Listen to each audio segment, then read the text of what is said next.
anybody's game from now. And Botham got hold of that one, and there's 4 runs. Nicely picked up, far too short. And Botham probably demonstrating to what some of the more experienced batsmen should have been doing to Richard Hadlee when he continued to bowl short.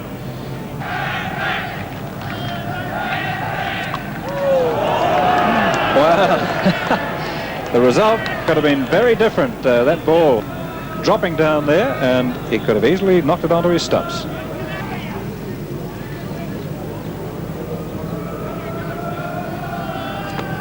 And he's looked at that one, he's going to be out.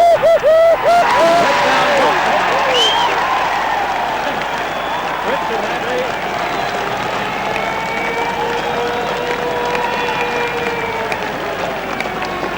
Well, Richard Hadlee capturing the wicket there of Ian Botham, and it was a short ball again from Richard Hadlee, but Botham had made his mind up where that was going to go, but his timing was out. The ball short, Botham back, up over the top, but he was cramped to try and pull that one round, and waiting almost underneath it was Stephen Bock with a backward of square straight into his pocket, and so England have lost their 5th wicket, and the score at 38, still requiring 99 to win.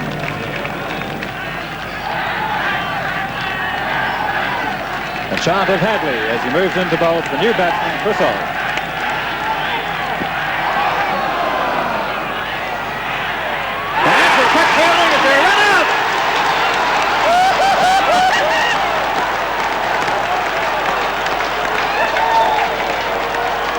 Well, it was the first ball from Richard Hadlee to the new batsman, Crisol.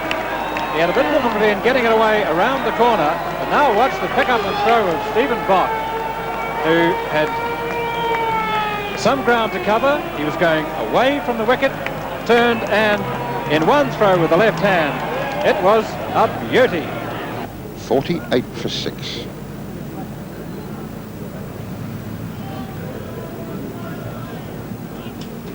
Held back a little, well played. 4 runs, lovely shot by Crisol.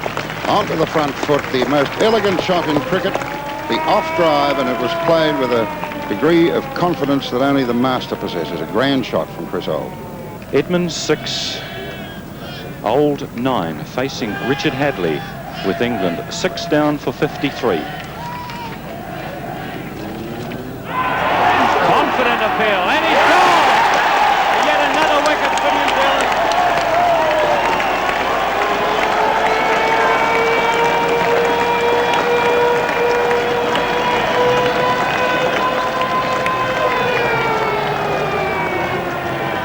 England requiring 137 for win. Currently, they are 7 for 53. Who would have thought it? Collinge to Edmonds. What a fine shot. Equally well fielded by John Wright. Hadlee to Hendrick. Oh, and that was perilously close to the top of the stumps. 2 men in front of the wicket on either side.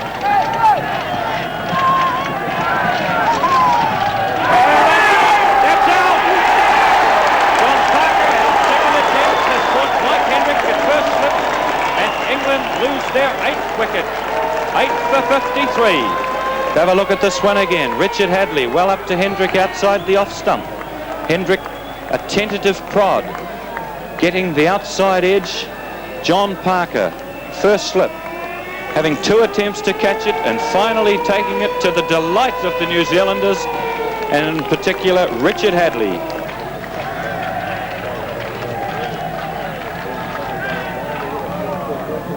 And that's the last ball of Richard Hadlee's over, and the last ball of the day's play, and an incredible day's play it's been. 17 wickets have fallen. New Zealand dismissed in their second innings for 123. England currently 53 for 8. The men to do the damage for England was Bob Willis, 5 for 35. For New Zealand, Richard Hadlee, 4 for 21 off 10 overs. Richard Collinge, 3 for 33.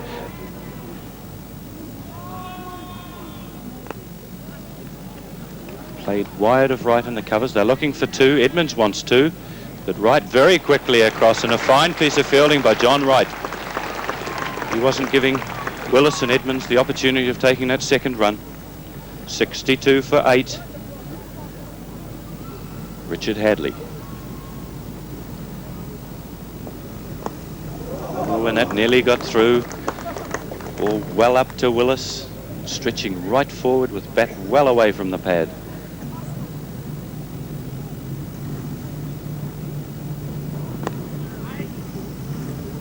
Beats right in the covers.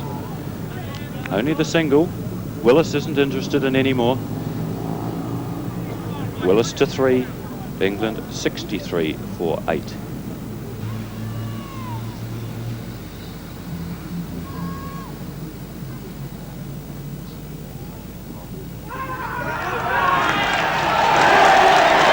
What a fine, that's the one they wanted. Phil Edmonds, Richard Hadlee pitching that ball up, and Edmonds hanging the bat and the ball. A simple catch to John Parker at first slip.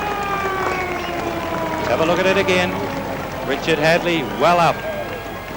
Edmonds playing at it, getting to the outside edge, and John Parker at first slip, making no mistake. England have lost their 9th wicket for 63, and perhaps the last nail in the coffin for England. Richard Hadlee.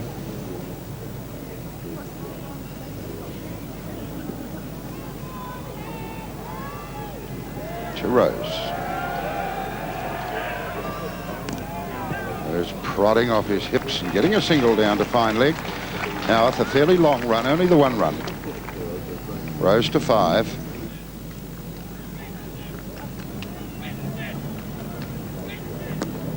And one hand coming off the bat instantly.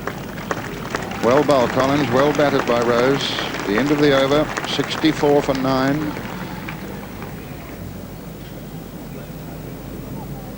And a bouncer. And umpire Monteith could conceivably have something to say. He doesn't. Apparently umpire Monteith considered the ball was far enough up. Willis is walking away to square leg and complaining. Here's the replay, and it was not that far short of a length. Not that far short of a length at all. Willis in the meantime has had a chat with umpire at square leg, umpire Gardner, and has been told to get on with the game. Ineffectual prod by Bob Willis. Bat and pad nowhere near together, a dangling bat. Fired into the pitch by Hadlee, just short of a length, and there's the bat groping for it one-handed. An incredible shot. Could have gone anywhere. Willis not too pleased about all this, that he's being assaulted. Well, sauce for the goose. Again a stab, and he's gone. That's the wicket that's wanted. Taken by... The stumps are going right, left and centre. The crowd are telling it for you. An absolute bedlam here at the Basin Reserve. When it calms down, we'll tell you just what did happen.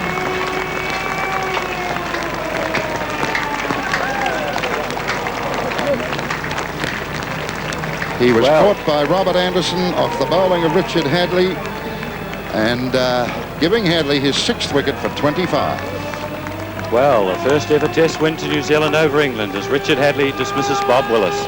New Zealand 228 and 123, England 215 and 64. A win by 63 runs to New Zealand, and a game of fluctuating fortunes which really came alive after the first 3 pedestrian days of scoring.